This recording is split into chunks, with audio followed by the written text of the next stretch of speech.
విధానంగా మనకి ఎంతో అద్భుతంగా మంచి మార్గాన్ని ఇచ్చిన బ్రహ్మర్షి పితామహ పత్రిజీ గారికి, స్వర్ణమాల పత్రిజీ గారికి కృతజ్ఞతా భావం చెప్పుకుందాం.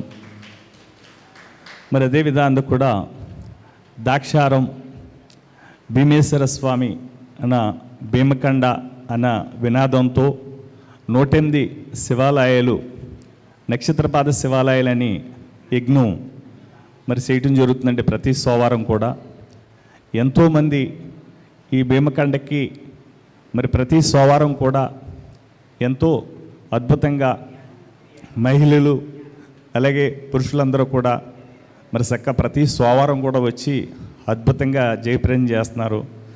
మరి అదే విధానంతో కూడా ఈ యొక్క భీమకండలోనే ఈ మొక్కల గురించి నవీన్ గారు చేయాలని ఆయన చాలా తపన పడ్డారు.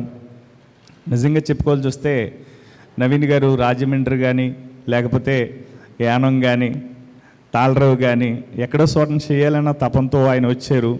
మరి అదే విధానంగా కూడా అటువంటి మార్గాన్ని ఈ రోజుని మరి దాక్షారం భీమేశ్వర స్వామి దగ్గరలో, ప్రాంగణం దగ్గరలో ఈ మొక్కలు పంచిపెట్టడం అనే విధానం వచ్చిందంటే ఎంతో భాగ్యం అండి.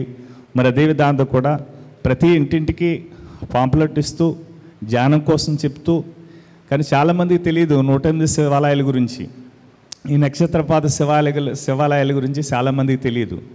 ఇటువంటి కార్యక్రమంలో మరి ఈ మొక్కలో పంచిపెడతాం అనేది కూడా అలాగే మరి ఎంతో అద్భుతమైంది. కాబట్టి ప్రతి ఒక్కరూ కూడా వచ్చి ఈ యొక్క ర్యాలీకి పాల్గొని మన ఇంటింటికి ఆ మొక్కలను పంచిపెడదాం, ప్రతి ఒక్కరికి ధ్యానం గురించి చెప్దాం. మరి అదే విధానంతో కూడా ఎక్కడెక్కడి నుంచో గ్రేట్ మాస్టర్స్ అందరూ కూడా వస్తున్నారు. అందరికీ కూడా పేరు పేరున కృతజ్ఞతా భావం చెప్పుకుంటున్నాం. నమస్తే.